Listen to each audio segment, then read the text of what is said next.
क्या भजन संहिता का अर्थ यह है कि एक विश्वासी के साथ कभी कोई कठिनाई नहीं आएगी, या इसमें इससे भी गहरा संदेश छिपा है?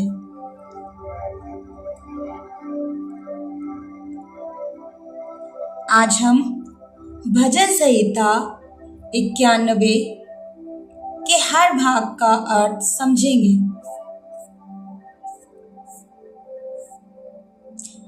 नमस्कार प्रिय भाइयों और बहनों, प्रभु यीशु मसीह के पवित्र नाम में आप सभी का स्वागत है मेरे चैनल ग्रेस विद जीसस में। आज हम बाइबल के सबसे प्रसिद्ध अध्यायों में से एक भजन संहिता 91 का गहराई से अध्ययन करेंगे। बहुत से लोग इस अध्याय को हर दिन पढ़ते हैं। कुछ लोग इसे यात्रा से पहले पढ़ते हैं, कुछ बीमारी के समय और कुछ अपने परिवार की सुरक्षा के लिए।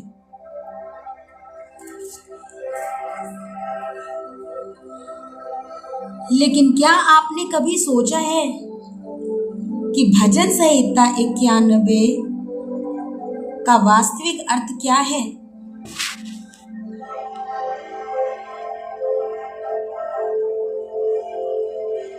क्या केवल इसे पढ़ लेने से हर समस्या दूर हो जाती है, या परमेश्वर हमें इससे कुछ और गहरी शिक्षा देना चाहते हैं? आइए आज पूरे ध्यान से इसे समझते हैं। सबसे पहले याद रखें कि इस भजन का मुख्य संदेश डर नहीं बल्कि विश्वास है। और भजन संहिता 91 की शुरुआत होती है कि जो परम प्रधान के गुप्त स्थान में रहता है वह सर्वशक्तिमान की छाया में ठिकाना पाएगा। यहाँ गुप्त स्थान किसी विशेष कमरे या पहाड़ की बात नहीं करता। इसका अर्थ है कि हमारा जीवन परमेश्वर के साथ गहरे संबंध में हो। जब हम प्रार्थना करते हैं, परमेश्वर के वचन पर मनन करते हैं और उस पर भरोसा करते हैं, तब हम उसकी छाया में रहते हैं।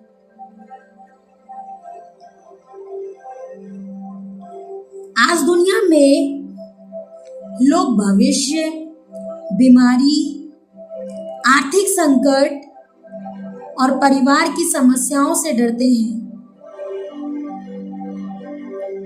लेकिन परमेश्वर कहते हैं कि यदि तुम मुझ पर भरोसा रखोगे तो मैं तुम्हारे साथ रहूंगा।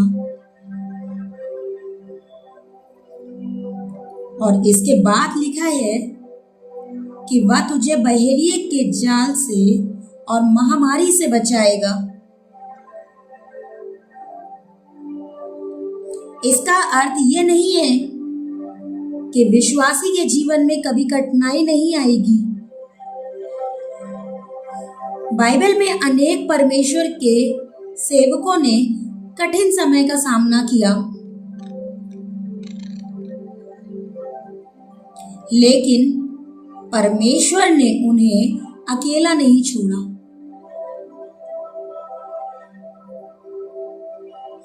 इस अध्याय का संदेश है कि परमेश्वर अपने लोगों को कभी नहीं त्यागता।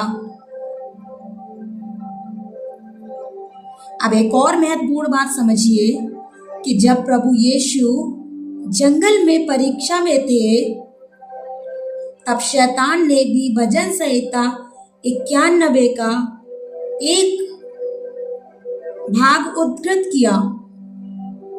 उसने कहा कि यदि परमेश्वर ने स्वर्गदूतों को भेजने का वादा किया है तो मंदिर से कूद जाओ। लेकिन यीशु ने उत्तर दिया कि हमें परमेश्वर की परीक्षा नहीं लेनी चाहिए। इससे हमें शिक्षा मिलती है कि परमेश्वर का वचन अपने स्वार्थ या दिखावे के लिए नहीं कहना चाहिए।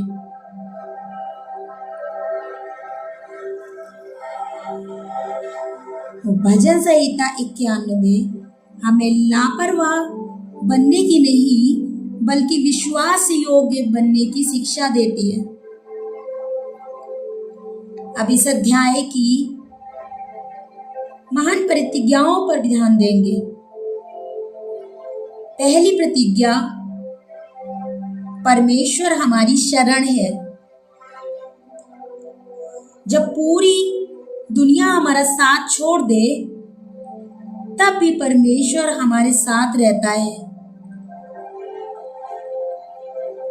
और दूसरी प्रतिज्ञा है, वह भय को दूर करता है। रात का भय हो, भविष्य की चिंता हो या मन की बेचैनी, परमेश्वर हमें सहारा देता है। तीसरी प्रतिज्ञा, वह अपने स्वर्गदूतों को हमारी रक्षा के लिए भेजता है।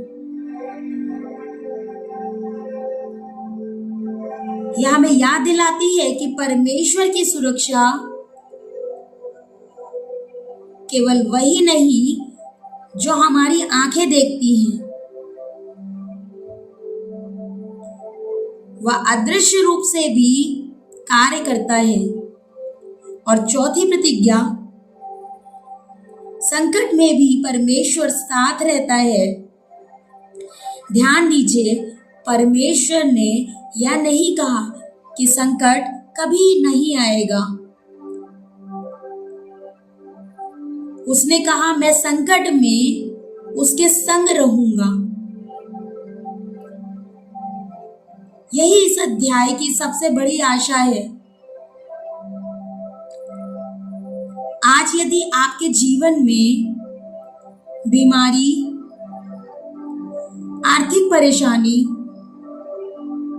पारिवारिक तनाव या किसी प्रकार का भय है, तो भजन संहिता 91 आपको याद दिलाती है कि परमेश्वर ने आपको कभी नहीं छोड़ा है, लेकिन हमें भी उसका साथ बने रहना है।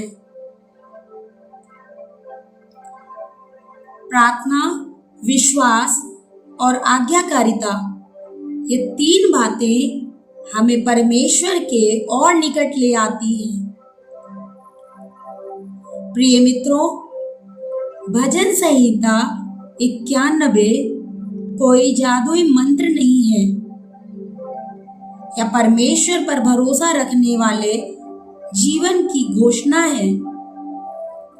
यदि हम केवल शब्द पढ़ें लेकिन परमेश्वर से दूर रहें, तो हम इस अध्याय के वास्तविक संदेश को खो देंगे। इसलिए आज निर्णय लें कि हम केवल इस भजन को पढ़ेंगे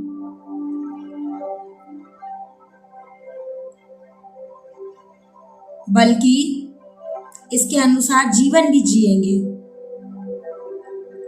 आइए अब हम प्रार्थना करें। अपने सरों को झुकाइए या फिर घुटनों पे आना चाहें तो घुटनों पे आ जाइए। अपनी आंखों को बंद करिए और हाथों को जोड़िए और मेरे साथ मिलकर प्रार्थना करिए। हे स्वर्गीय पिता, हम आपका धन्यवाद करते हैं कि आपने हमें अपने वचन के द्वारा आशा और साहस दिया।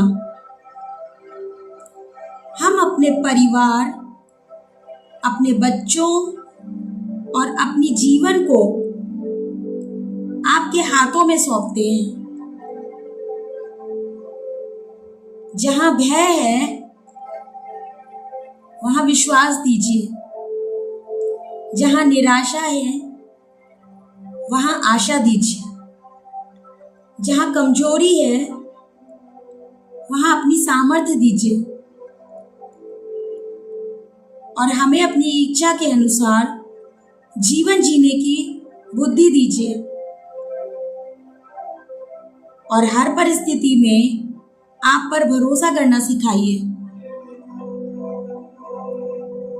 हम यह प्रार्थना प्रभु यीशु मसीह के नाम से मांगते हैं, आमीन। प्यारे मसीह भाई बहनों, यदि इस संदेश से आपको आशीष मिली हो तो वीडियो को लाइक करें, अपने परिवार और मित्रों के साथ साझा करें और चैनल को सब्सक्राइब करना ना भूलें। और मेरी आपसे ये निवेदन है कि वीडियो में शुरू से अंत तक बने रहिए और यदि आपकी कोई प्रार्थना निवेदन है तो आप कमेंट बॉक्स में जाकर अपनी निवेदन प्रार्थना को मेरे साथ शेयर कर सकते हैं। मैं आपके लिए जरूर से प्रार्थना करूंगी। परमेश्वर आपको आशीष दे। जय मसीह की।